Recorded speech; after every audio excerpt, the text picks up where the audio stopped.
Bonsoir, merci d'être venu. Donc je vais vous lire l'extrait de mon dernier roman. 3 fois la fin du monde, comme son nom l'indique, c'est un triptyque. C'est un triptyque. Je vais lire plutôt le 3e tableau. En fait, l'histoire est assez simple pour que vous rattrapiez un peu le topo. Dans le premier tableau, que je n'ai pas le courage de lire ici, c'est la prison. Le personnage qui s'appelle Joseph Kamal est envoyé en prison. C'est plus bucolique de lire la 3e partie qui est dans la nature, on va dire. Donc le personnage est en prison. Moi, ce que je voulais faire dans ce livre, c'était une espèce de reprise contemporaine autour du mythe de Robinson Crusoe. Mais je voulais que le personnage choisisse de rester tout seul dans la nature et ne soit pas contraint parce qu'il est sur une île déserte, par exemple. Donc pour qu'il choisisse, il fallait qu'il ait la haine des autres. Et pour qu'il ait la haine, j'ai mis en prison. C'est quand même la meilleure manière de rendre les gens misanthropes. Ce qu'il faut que vous sachiez, pour que vous compreniez bien la suite de l'histoire, c'est que du coup, après, il y a la vraie fin du monde, une catastrophe, une fissure, un truc nucléaire, c'est quand même la meilleure manière de tuer les gens, ça reste quand même le nucléaire. Mais ça, c'est très court, de toute façon, dans le livre, la catastrophe à proprement parler, dont le personnage va un peu reparler après. Et cette catastrophe-là lui permet de s'échapper de la prison, où il était pour une histoire de braquage. Tout ça n'a pas une grande importance, c'est pas grave, hein, je divulgage pas trop. Une histoire de braquage avec son frère Tonio. Tonio est le personnage de son frère qui a été tué par les flics. Voilà. Et ça, c'est le personnage principal que vous pouvez croiser. Donc Joseph, c'est le personnage vraiment principal, en tant qu'être humain, je veux dire. Et la catastrophe nucléaire, après... Donc, il s'échappe de la prison et il est un petit peu rattrapé dans une espèce de zone interdite, mais c'est très rapide, par un flic qui va tuer. Voilà. Quand il parle du meurtre du flic, c'est pas pourquoi il est en prison, c'est ce qui s'est passé il y a quelque temps. Et ce meurtre fait qu'il est vraiment obligé de rester dans la zone interdite. Voilà. Et donc, moi, ce que je vous propose ce soir, c'est de commencer avec lui, dans la zone interdite, après la catastrophe, après un meurtre, et de voir comment il va évoluer dans la nature. Voilà, dans un cadre comme celui-ci de la grâce, je trouvais que c'était... Alors, ce n'est pas un roman d'aventure, hein, donc il y a Tonio, le frère, on va voir apparaître un animal, je ne vous dis pas lequel, et après, peut-être qu'on va croiser un autre personnage animal, qui s'appelle Finn, c'est un chat, enfin une chatte qui s'appelle Finn, que j'aurais pas le temps, j'ai fait un montage un peu de la 3e partie, j'aurais pas le temps forcément de faire l'apparition du chat, donc à un moment donné le chat va apparaître, vous ne demandez pas comment il est apparu, c'est que j'ai zappé le personnage, voilà. Mais donc c'est une chatte qui s'appelle Finn, voilà, parce que sinon il est tout seul, hein. C'est bien Robinson Crusoe. Voilà, c'est tout, c'est pas un roman russe, c'est pas beaucoup de personnages dans Robinson Crusoe hein, en général. Je vais essayer de faire une petite heure. Alors, je suis asthmatique et je parle très mal aussi. J'ai des problèmes de l'élocution depuis toujours. On m'a toujours dit d'articuler, je ne suis jamais arrivée. Donc, j'espère que je vais y arriver. En tout cas, si je fatigue trop, on ne fera peut-être pas une heure entière. Voilà. Merci à vous.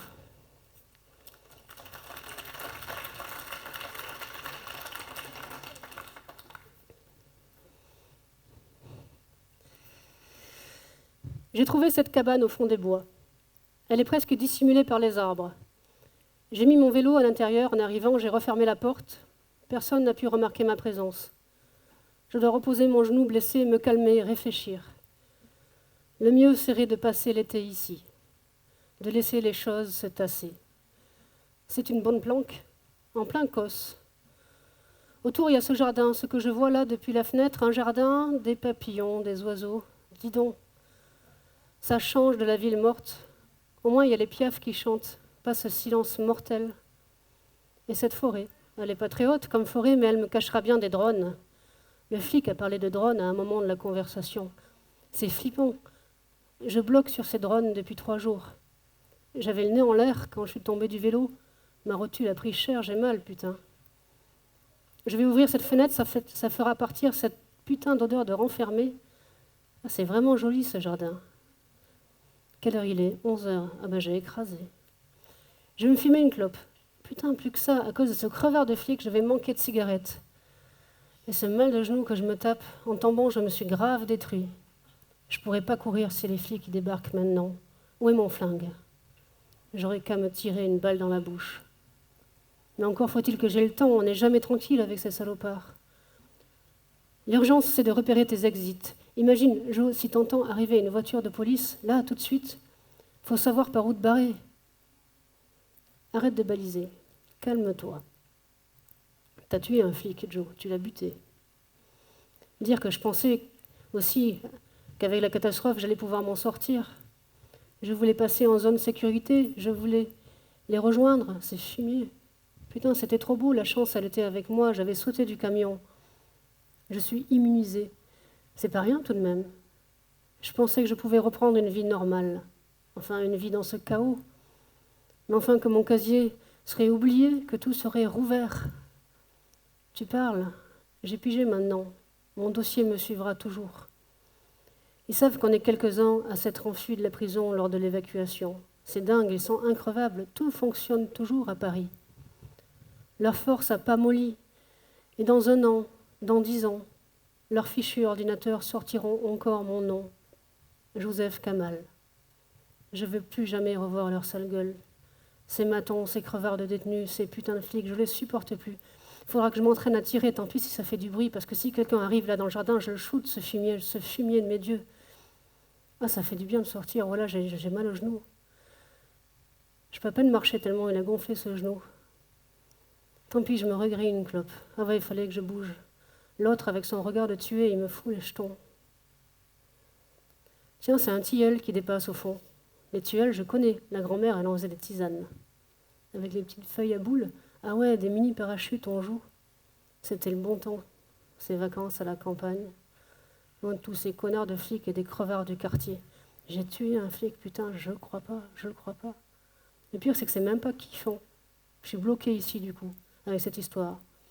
Bloquée de chez bloqué. Au début, Joseph vit comme un rat.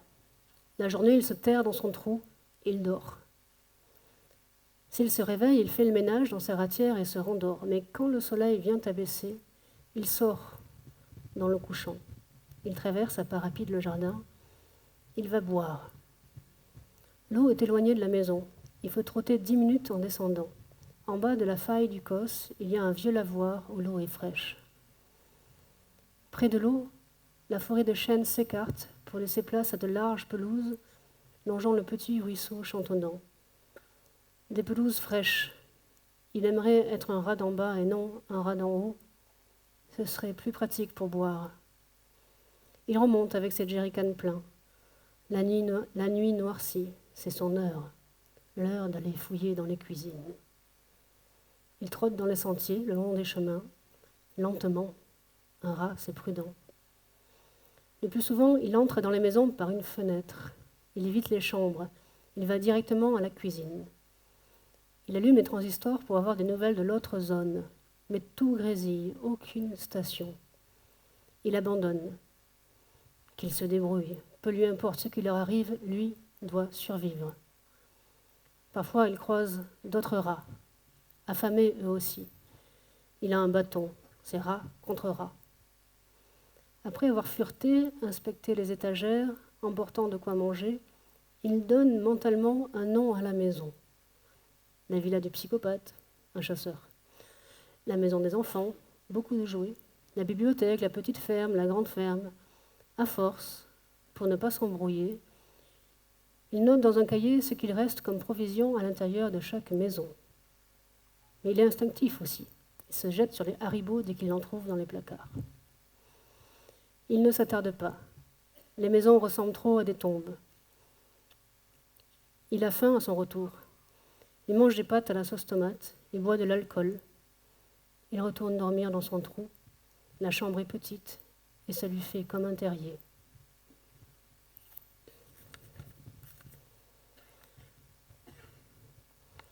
Quand il ressort avec son sac à dos rempli, ce n'est plus le crépuscule où il a marché à pas prudent. Il tombe nez à nez avec la nuit immense. Au début, quand l'immense nuit constellée le retrouvait, il ne regardait pas les étoiles. Il vérifiait juste que ne se cachaient pas parmi tous les points blancs les diodes rouges d'un drone tueur. Mais au fil des nuits, les étoiles l'ont attiré. Son sac à dos chargé, Il revient lentement jusqu'à la cabane. Il passe un portillon, c'est son jardin. Il s'allonge, sa tâche du soir accomplie, il reste à les contempler.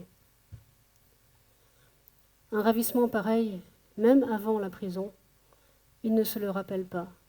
Il y avait toujours les lumières de la ville pour entraver le ciel. C'est la première fois qu'il voit les étoiles si nombreuses comme en liberté. Les étoiles dominent le cos. Elle voit toutes les maisons pillées une à une sur des kilomètres carrés. Le village de Morinthe, que Joseph a repéré sur la carte, et où il pense bientôt aller chercher des cigarettes. Les étoiles voient toutes les agglomérations jusqu'à Cahors et Figeac, où il ne mettra jamais les pieds. Les étoiles voient par-dessus Toulouse et Bordeaux, par-dessus les deux zones, par-dessus Paris, par-delà la France à moitié décimée. Elles savent où est le drone, s'il en a un. Elles savent s'il y a un autre rescapé dans les parages. C'est sa nouvelle idée fixe, un crevard qui viendrait le débusquer chez lui. Quand il s'allonge dans le jardin, c'est déjà tard dans la nuit. La chouette lance son cri lugubre. Joseph écoute les ombres et les bruits. Les chauves-souris, les ailes froissées, les bêtes rampantes. Il respire l'odeur piquante du thym séché au soleil. Les choses de la nature semblent soupirer en chœur autour de lui, semblent le soutenir, comme une arche qui le soulève. Il lui suffit d'attendre un peu et les étoiles se mettent à papillonner. Ça brille plus fort, ici et là, un scintillement, un éclat. Il regarde. Il a mis une couverture sur lui. Les odeurs de la journée ressortent, on dirait que l'herbe est torréfiée. Il plane au-dessus de la voûte étoilée, comme s'il était sur le rebord d'un embarcadère et qu'il tombait pour nager entre les étoiles. Et pourtant, en regardant ce qui brille si bellement, il ne peut réprimer une noire dépression. Il a le temps ici de repenser à la prison, de repenser à toutes ces nuits minables, toutes ces étoiles absentes à son regard alors. Dire que ça continue, cet enfer, que ça continue, même après tous ces putains de millions de morts. Ils sont encore là, ces matons de merde, quelque part à sévir. Le hou-hou de la chouette le ramène au jardin. Il serre son arme contre lui. Il boit un coup de rhum. Il prend une cuillère de Nesquik qu'il laisse fondre sur la langue. Avec un peu de patience, peut-être que son corps va monter comme une goutte de rosée s'évapore, peut-être que les étoiles vont le prendre, le soustraire à la gravité et qu'il pourra quitter cette terre. Oui, c'est cela, que les étoiles le prennent, que les étoiles l'aspirent, qu'il sombre dans le ciel. Emmitouflé dans ses laines, Joseph regarde la fin de l'homme. Parce que là-haut, il en est sûr, il n'y a plus d'homme, enfin. Il faudrait parvenir à détruire ce monde. Si les étoiles l'embrassaient, si une fraction de seconde de leur révolution, elles pouvaient le prendre dans leur lumière, et plus tard, plus loin, le laisser tomber dans un autre pays. Pas un pays étranger, mais un pays parallèle, où on se réveillerait animal ou plante, où s'échangeraient les peaux comme les saisons passent, où il pourrait se laver d'une pensée comme on nettoie une table. Il suffirait de tondre une main et d'enlever les souvenirs qui font souffrir et qui travaillent. La nuit vire au bleu clair. Joseph a dormi là. Les drones ne se sont pas montrés. Sans doute qu'il n'y en aura pas, qu'il n'y en aura jamais. Les flics, s'ils savaient où il se planque, l'auraient déjà trouvé. Joseph se frotte les yeux. Ouais, ça veut dire qu'ils ne savent rien. Arrête de baliser. Le jardin noir se transforme en jardin gris, puis en un gris faible. Si faible que l'obscurité semble s'évanouir dans le sol. Joseph voit la nuit glisser sous terre. Il voit renaître les herbes couvertes de rosée, les premières couleurs réapparaître. Ce sont d'abord juste des taches, des impulsions de vert et de jaune. Puis le soleil maintenant se lève, la plus grande des étoiles, rétablissant le monde. Il est coincé à l'intérieur. C'est pas drôle d'être tout seul quand même. Se baquer tout seul, c'est pas fun. On peut se taper des barres avec personne. Dès que c'est la chaleur qui me fatigue, ce putain de silence. J'arrive pas à m'habituer. En tôle, il y avait tellement de boucans, là j'ai l'impression d'être dans le coma, quoi. Bon, déshabille-toi, fait tellement chaud, vas-y, profite du ruisseau, va te baigner, force-toi, ça fait toujours du bien. Caille, putain, elle est froide, ah, ça change pas. Allez hop, la tête et tout. Ah, ça fait du bien de se laver après cette canicule, là, ça dessoule et puis ça rend zen. Comme toujours. Bon, ce soir, qu'est-ce que je vais manger? J'en ai marre de leurs cassoulets, putain, je suis pas planqué dans le lot pour rien, quoi. J'ai trouvé partout des cassoulets de leurs conserves, là. Au potager de la petite ferme, il y a bien des courgettes, mais ce serait idiot de les bouffer maintenant. Si je les bouffe en une semaine, c'est fini, il faut que je sois raisonnable, que j'en garde pour plus tard. J'aurai pas toujours des légumes. Les tomates, comme elles étaient trop bonnes. Au pire, des pommes de terre, ça, il y en a. Je devrais même ne pas toutes les bouffer, on ne sait jamais, je devrais en garder pour... Vas-y, c'est quoi cette mouche-là? Il faut que je me débrouille pour arroser les potagers des 4 maisons qui en ont. Quelle galère, ça. Et pourquoi ces connards, ils ont aussi coupé l'eau? Il faut toujours qu'ils empêchent les autres de vivre. Ces enculés, ils ont coupé l'électricité. Tout ça pour qu'on soit forcé de se barrer de la zone interdite. C'est vraiment des fils de pute. Avec les 2 oui que j'ai croisés, s'il y avait du jus, pas de souci. Oh, j'aurais passé l'été à jouer à la console, et puis voilà, basta. Là, c'est la misère. J'ai même pas la radio, là, c'est vraiment dur, n'empêche. Putain, t'as qu'à jeter des cailloux dans l'eau. Pouf. Ça vaut mieux que de jouer au Monopoly tout seul. En plus, le ruisseau est trop petit pour faire des ricossets.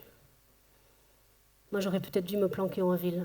Ah non, en ville, c'est mortel. Et puis, ils m'auraient trouvé plus facilement, ces connards. Allez, rentre à la maison. Ça va mieux tout à l'heure, c'est moins l'angoisse. Se laver, se baigner, la tête et tout, ça soigne, ça marche à tous les coups. Il va y avoir un bon coucher de soleil, je vais bouffer sur la terrasse. Allez hop, ma petite table, ça économise de la bougie, t'as le spectacle, franchement, c'est de la balle ce jardin. Soleil couchant, c'est trop beau. J'ai bien fait de le défricher un peu, hein. C'est mieux. Même le maire, là, qui chante là, j'ai l'impression qu'il me fait du bien. Les mecs, vas-y, chante, c'est cool, personne n'y va te caillasser ici. Pas la peine de te presser à finir ton assiette, hein, tu feras quoi après? Prends ton temps, prends un verre, pélo, il n'y a que ça à faire. Oh putain, une cigarette, là je donnerais tout pour une cigarette. La bouteille de vodka, elle est presque éclusée. Si j'en bois une en 3 jours, faut que j'en ramène une toutes les 3 nuits. Calcul, boulot. Ok, il y a des réserves à la maison de la maniaque. Il est où ce putain de cahier où je note tout? Alors, voyons voir. Ma liste de courses, j'en suis où? Qu'est-ce qu'il faut que je fasse? C'est quoi le plan? Ah putain, il faudrait vraiment que j'aille faire des courses à ce bled là, à Morinte, pour le tabac et les piles là. Mais quand? Et s'il y avait quelqu'un là-bas? Toute ma cavale serait fichue. Il n'y a personne à Morinte.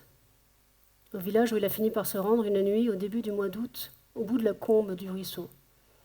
Il y a 300 maisons et 8 commerces, dont un petit intermarché. Ça lui assure de la nourriture pour des semaines. Et il trouve des cigarettes. Il cherche en vain du shit. Il fouille les maisons, il arpente le village. Il voit. La laverie pour les plus pauvres, les bijoux dans les tiroirs, le tube de concentré de tomates, les vins de luxe chez les voisins. Il voit au supermarché le planning des caissières avec une prose chronométrée et les chaises abandonnées. Putain, c'est glauque. En entrant à Morinte, Joseph a retrouvé la peur. Sur le Causse, la peur s'était dissoute. Au village, il retrouve la peur de la société. Il a observé le village aux jumelles avant d'y entrer. Pas une ombre, pas une lumière, pas un bruit, seule la poussière et la mort. Mais leur ordre est encore lisible. Leur ordre veut survivre même sans eux. Leur ordre résiste. Dans ces panneaux pour faire redouter la morsure d'un chien, dans leurs réserves de chasse, interdiction de pêcher, attention à l'arme, dans leur système de sécurité, dans leur défense de stationner, dans leurs portes blindées et toujours dans leurs petits panneaux propriété privée. C'est l'enseigne la plus répandue entre toutes, la petite enseigne rouge et blanc, propriété privée. Morinte est dépeuplé, l'Intermarché est ouvert à tout jamais. Tout est à lui, désormais. Il fume leurs cigarettes, il vole leur argent, il s'intéresse beaucoup à l'huile et aux bougies. Il a une liste de courses. Il ramène en priorité lait en poudre, chocolat, riz, pâtes, pile, savon, farine et levure de boulanger pour faire son pain. Il pille sans vergogne. Ce n'est pas du racket, c'est justice, car il sait qu'elle lui doit plus encore, cette société qu'il rançonne. Il est venu à vélo, l'arme à la main, lentement, il repart tranquillement. Il remonte sur le Causse. Sur le Causse aussi, ils avaient établi un ordre, des cadastres, monté des portiques, des barbelés et des grillages. Dès qu'il y avait un joli point de vue à admirer, il avait été privatisé. Alors, à la petite ferme en bas, où il range une partie de ses réserves ce soir-là, quand il trouve une pince coupe-boulon, il ressort et va couper leur grillage. Ce putain de grillage qui l'empêche de rejoindre la ferme depuis le coude que fait la route. Il rompt la clôture. Voilà, maintenant il ira tout droit. Et il y a d'autres grillages à couper. Le temps se fait moins chaud, les journées raccourcissent. Il marche sur le Causse. Il coupe les fils de fer barbelés partout des pâturages. Il crée des ouvertures partout où il peut marcher. Et il ne marche plus comme avant, en cambrioleur la nuit, il marche en plein jour. Il marche sur leur jardin et sur leurs champs. Là où il rencontre ses clôtures, il ouvre. Que c'est bon de sentir les fils se briser, que c'est bon à chaque fois que les habitants avaient mis un grillage, érigé des limites, d'ouvrir une faille. Partout, il détache ces putains de petites enseignes rouges et blancs qu'avec un soin mesquin les hommes avaient attachées avec du fil de fer torsadé. Les arbres ne sont plus des bornes. Ils sont libérés de leur fer. Rien ne fait plus obstruction. Toute sa vie, il a été éduqué, habillé, noté, discipliné, employé, insulté, encavé, battu par les autres. Maintenant, les autres, ils sont morts ou ils ont fui. Il est seul sur le Causse. Il est vraiment seul. Aucun drone. Alors, au fond de lui, c'est une immense vacance. Un long soupir de soulagement. Un enfin seul, vraiment seul. Il y a les papillons, les oiseaux, les lapins, la silhouette magique d'une biche le soir sur la pelouse, mais plus aucun homme. La nuit sans moteur, sans cri. Il n'y a pas d'intrus, il en est sûr. C'est un repos. Un repos avant toute chose. Il ne sera plus déçu, ni humilié, ni contrarié. C'est terminé les embrouillages, les embrouilles, les commérages, tout ce qui s'engraine à plusieurs. C'est terminé. Il est son propre maître.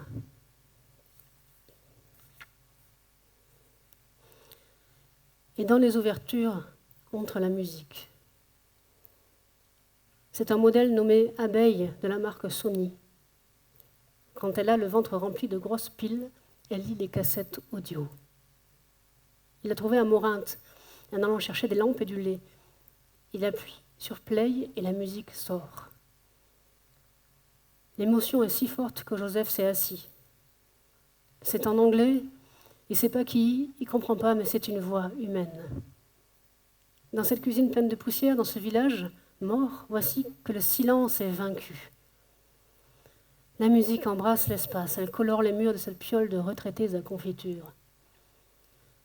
Tremblant, Joseph appuie sur stop. Le silence s'étend alors à nouveau, tel un lac glacé autour de son corps. Comme d'habitude, il avait d'abord cherché la radio, mais sur l'arc des fréquences, ce n'était qu'une grêle de parasites. Il a mis sur play une vieille cassette. Et soudain, une autre architecture autour de lui. Son corps oublié, l'effet du Valium sans être shooté. Quand ses battements de cœur se sont calmés, il a mis le poste sur son vélo. Il l'a ramené dans la cabane. Elle trône sur le rebord de la fenêtre. Il a ramené du monde ancien, ce qui était bon. Bon, Joseph écoute des chansons de rock le soir du Piaf, du Dire Straits. Il a trouvé en fouillant au village, avec une joie délirante, une joie plus forte que la cigarette, un carton entier de vieilles cassettes des années 80, des vieux Led Zeppelin, des Brassens, le groupe Yes, un Beatles. Ensuite, il a compté son stock de piles et les a mises à l'abri de l'humidité. Son abeille, ce n'est plus possible qu'il vive sans elle.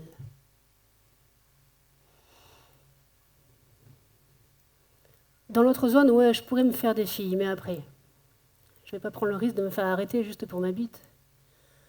En plus, je suis même plus sûre de savoir parler à une femme après tout ce temps à mastiquer en prison. Allez, il faut pas que je pense à ça. De toute façon, les nanas, c'est des flics en jupe. T'es où? Tu fais quoi? C'est la prise de tête. Elles vont pas me lâcher. Là. Et puis vas-y, arrête, je suis pas beau à voir. J'ai pas envie de me regarder dans un miroir, mais sûr que j'ai une sale gueule. Ici, j'ai pas à me prendre la tête avec ça. De toute façon, les gens, c'est tous des miroirs. Tu passes ta vie avec des miroirs. Les gens, ils te matent, ils contrôlent ton aspect, tes papiers, t'as fait quoi, t'étais où, t'es jamais comme il faut. Je peux pas changer de gueule, je peux pas changer de passé. Là-bas, c'est impossible. Ici, peut-être.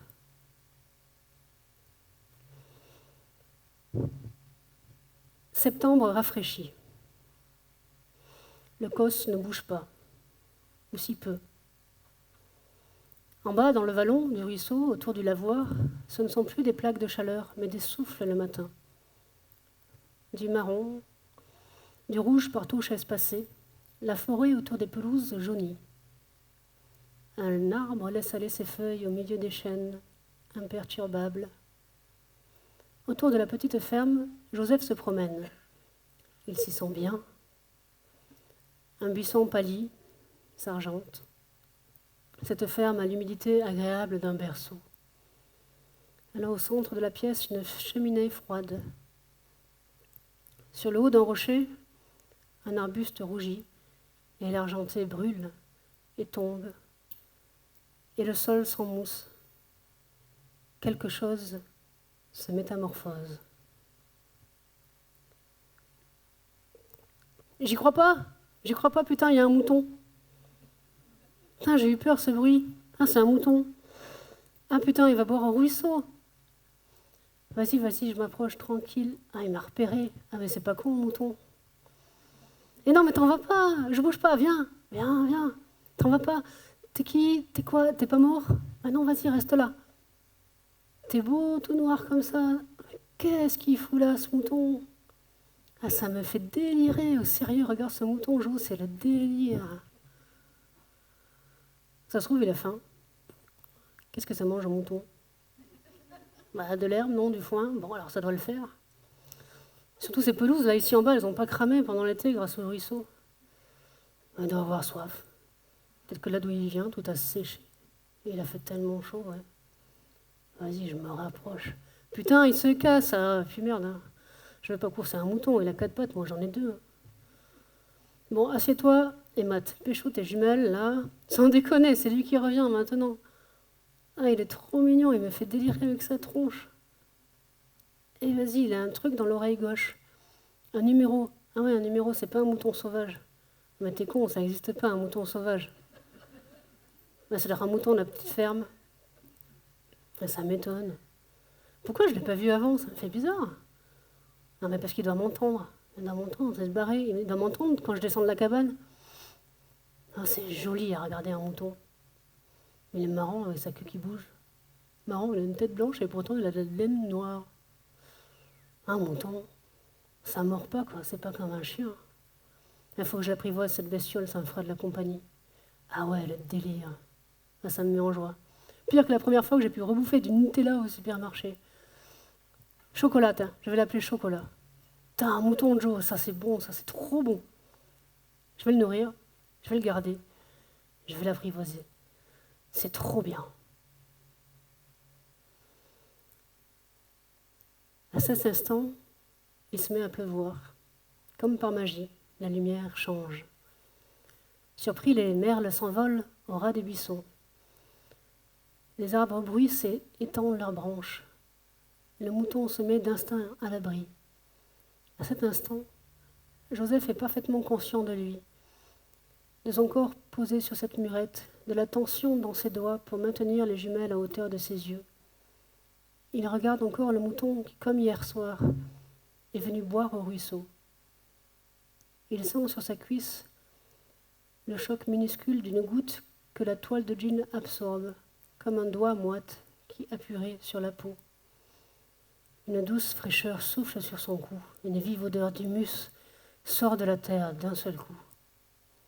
le mouton est parti, mais il a mangé le reste de pain que Joseph lui a sacrifié. Il faudra trouver autre chose de moins précieux pour l'apprivoiser. La pluie ne tintinabule plus. Elle gronde, régulière, musicale, sobre. Les herbes luisent, les herbes sont secouées. Joseph reste à respirer l'odeur extraordinaire. Les cailloux eux-mêmes boivent l'eau qui tombe. Tout exhale un soupir de contentement. Il est là, sans pensée aucune, les doigts sur sa barbe qu'il laisse pousser. C'est une sensation de tranquillité profonde, celle qu'il a toujours désirée, car il a toujours été un homme calme. Il n'est pas dans un pays étranger, mais dans un pays parallèle. Un monde sans ces hommes et ces femmes-ci. Un monde de chêne et de pin. Un monde qui griffe, qui chante, qui cailloute et cogne avec le soleil. Un monde qui bruisse sous l'eau et maintenant broute. C'est dans la grande zone du contre-monde son domaine, à lui.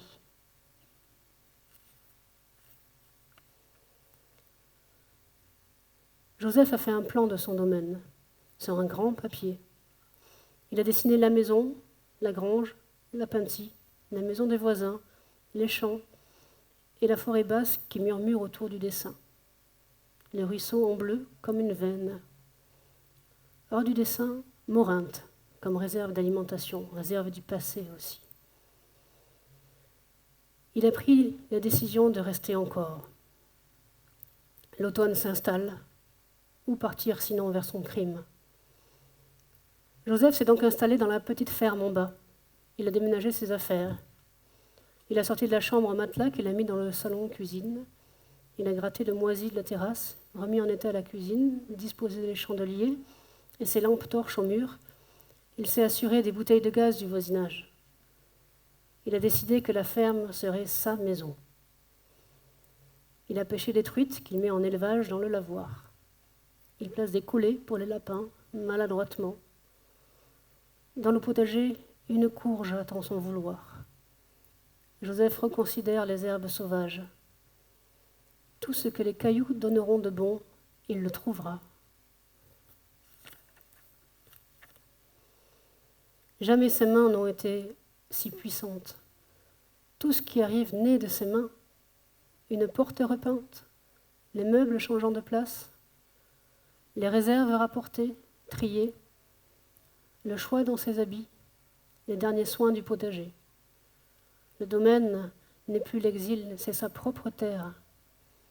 Le bon couteau, la bonne assiette, les bonnes chaussures, la cuillère, la gamelle, comme jadis son téléphone, ça fait partie de lui à l'extrême. Il est le maître des outils. Il ne demande rien à personne, il peut tout faire. La nuit s'installe, le froid le rappelle à sa fatigue, l'homme rentre dans sa maison. Et en répandant le soir la lumière, la lampe répand la confiance. Joseph prend un cahier et raye les réserves rapportées. Il inventorie sa pièce des stocks, derrière la cuisine. Bientôt le grand aménagement d'automne sera terminé. Là-bas, au bout du ruisseau, Morinthe s'oublie. Dans le bar tabac, la poussière recouvre les derniers mégots. Les journaux restent par terre. Morinthe s'endort sur les feuilles mortes. L'ancien ordre s'effrite. L'ancien temps a été tué. L'ancienne branche séculaire de leur temps, la catastrophe l'a brisée. Sans doute était-elle trop vieille pour se défendre. Joseph ne s'en étonne plus. Ce qui l'étonne, c'est d'avoir si vite oublié le monde des hommes et qu'ils poursuivent si tranquillement une autre branche temporelle, une branche neuve, libre et singulière dans laquelle, quand il éteint la lumière, comme par magie, il va disparaître.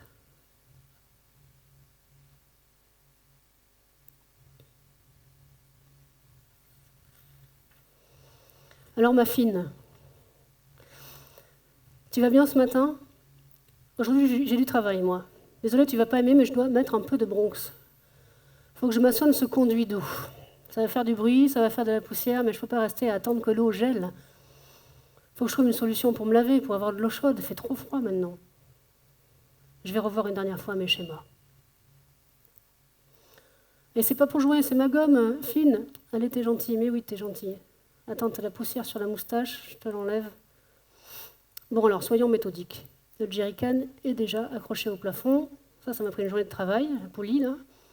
Alors, le tuyau d'eau vient du jerrycan qui entre dans un autre tuyau dur, lequel entre dans la cheminée, par le haut. Là, je creuse. L'eau passe par le tuyau, entre dans le radiateur en fonte, que je maçonne au fond de la cheminée. Du coup, l'eau, elle chauffe, elle ressort plus bas, dans un autre trou. Vas-y, crayonne pas trop fort, tu ne verras plus rien, là. Résultat, j'ai mon eau chaude dans l'autre tuyau, un demi-mètre au-dessus du niveau du sol. Le mieux, c'est d'arriver à le garder, ce tuyau d'eau chaude qui fasse le tour des murs. Comme ça, je pourrais remplir des bassines dans le coin de cuisine. L'été, je pourrais tirer une rallonge et me doucher dehors.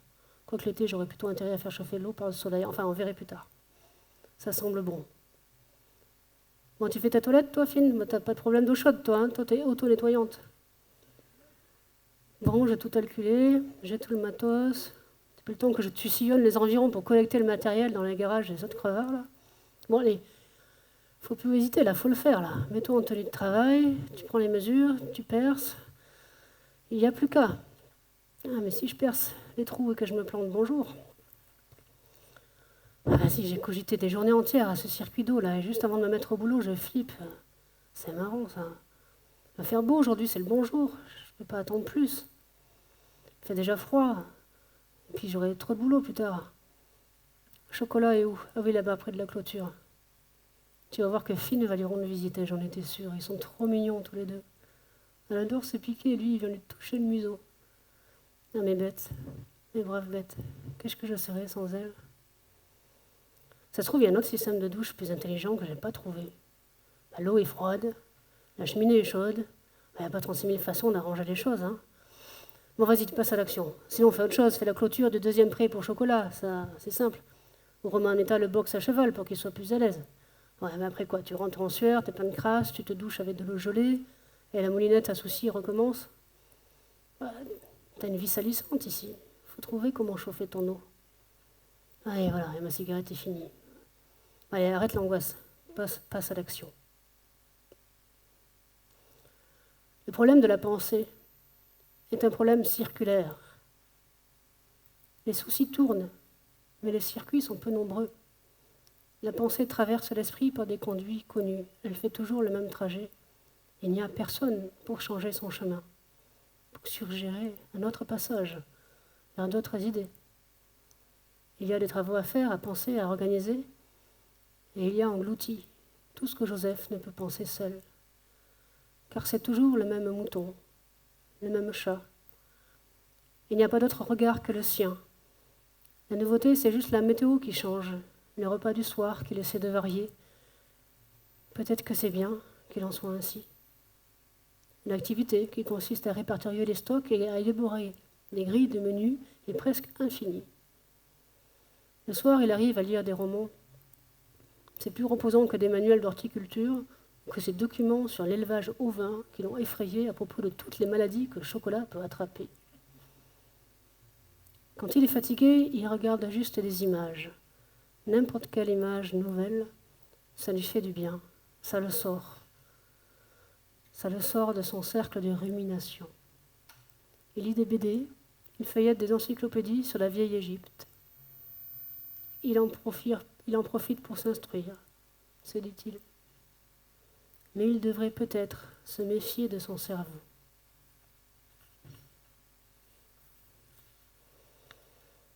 Putain, le lit est couvert de poussière maintenant. Ah, je vais faire une pause, me déplier les jambes. J'ai bien fait de pas aller trop vite. Pas faire le ciment aujourd'hui. C'est l'heure d'aller voir Chocolat, la journée est vite passée. Je vais me faire une double ration de pâtes ce soir. Pourquoi j'étais angoissée comme ça avant de commencer les travaux? C'est bizarre. Mon système, il est très bien. Ça fait plaisir. Comme quoi, je suis pas encore tarée, hein. Ils m'ont pas eu. Ouais, ils m'ont pas eu, ces connards. Jo, il sait se débrouiller. Tonio aurait vu ça, il aurait été épaté. Il aurait dit, je suis le boss. Franchement, j'aurais tellement aimé lui montrer ça à Tonio. Non, n'y pense plus, va, c'est trop de misère. C'est la fatigue, n'y pense plus. Lave-toi, fais bouillir ces pâtes et nettoie ton matelas.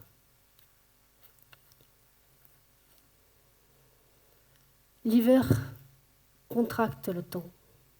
Les paysages se ferment et les odeurs se raréfient. Les mousses se gavent d'eau et prolifèrent. Autour de la ferme, les cailloux boivent encore, ils s'effritent sous le gel.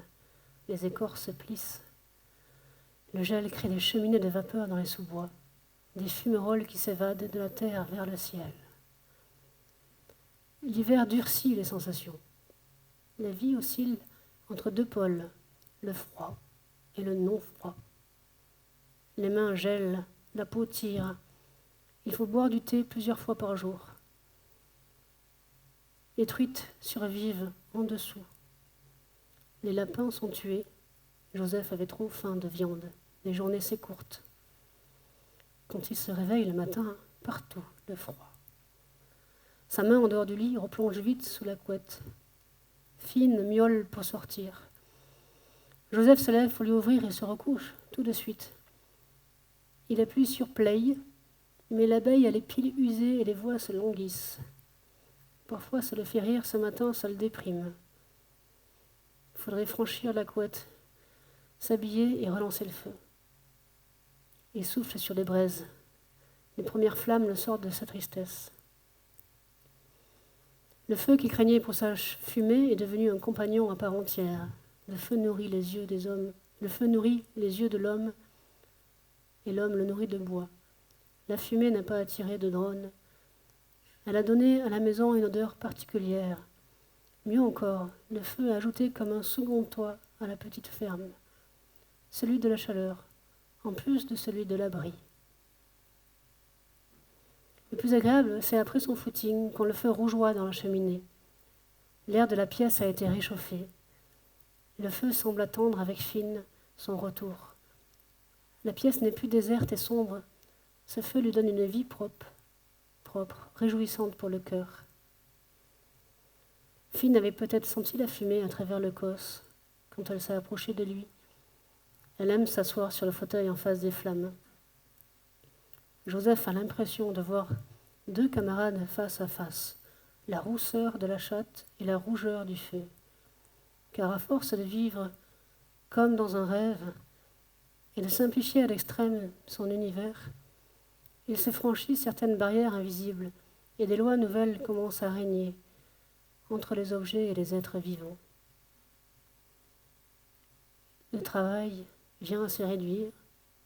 Il mange moins puisqu'il travaille moins. C'est une résolution qu'il a prise pour ne pas épuiser ses stocks. Il est content de cette résolution, elle lui procure une vertu valorisante. Il mange après le footing et avant le coucher. Ça lui suffit.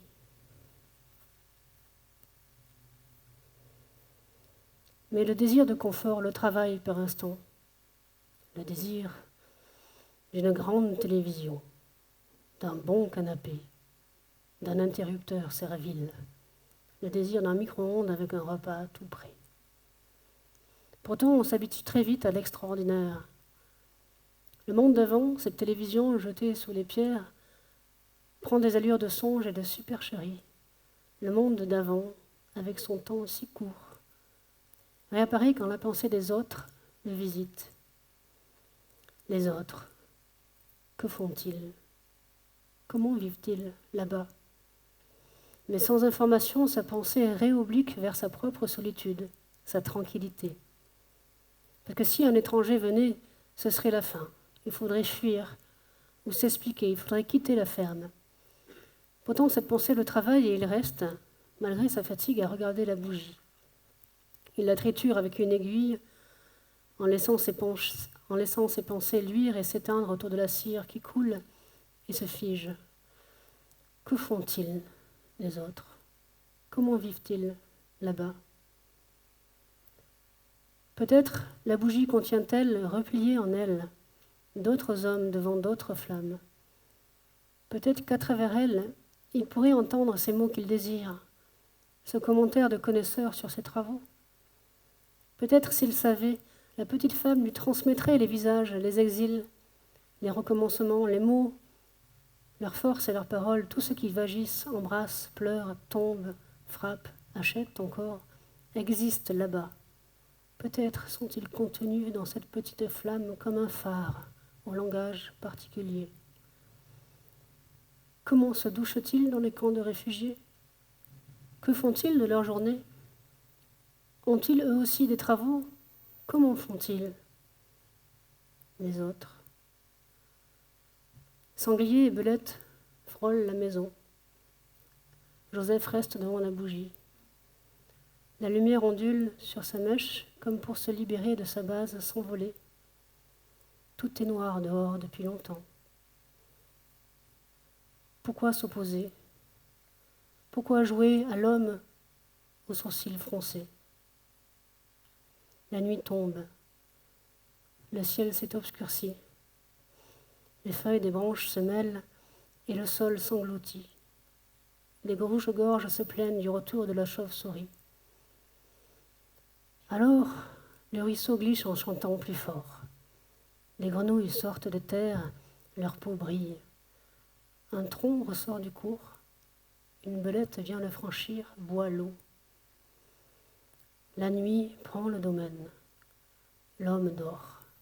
Le mouton est assis dans la paille. Le vent s'engouffre sur le cos. Les odeurs charriées se répandent dans l'obscurité. Le vent s'engouffre, les souris baissent les oreilles. Les renards remontent des traces. Le grand-duc, si c'en est un, ouvre la chasse. Il n'y aura plus jamais de phare, plus jamais de cris, de moteurs s'opposant à la nuit. Le noir s'étale. La terre respire. Les bêtes chassent. Des griffes fouillent la terre et des becs grattent. Sous la masse, ça martèle et creuse. Les pas du sanglier font craquer les branches. La jeunette laisse derrière elle des excréments noirs. Les arbres sont heureux de s'enrouler autour des oiseaux. Quelque chose s'arrête. La lune a accompli l'arc de sa lumière. Le noir remonte jusqu'à la cime des pins. Le vent s'apaise. L'humus est dévoré par des millions de bouches microscopiques. Des souffles seulement. Ce qui se sent, ce qui se touche, rien ne se voit. Les petits espaces deviennent immenses. Et quand tout est froid, entièrement calme, les derniers pas du blaireau vers son terrier, alors, une clarté qui blesse le noir, les cimes ressuscitées des grands pins là-haut, la pointe du soleil, une gelée qui blanchit l'herbe. Le rouge-gorge est le premier levé. Il vient frapper à ta fenêtre. Combien sont-ils? Combien sont-ils dans le domaine? Merci à vous.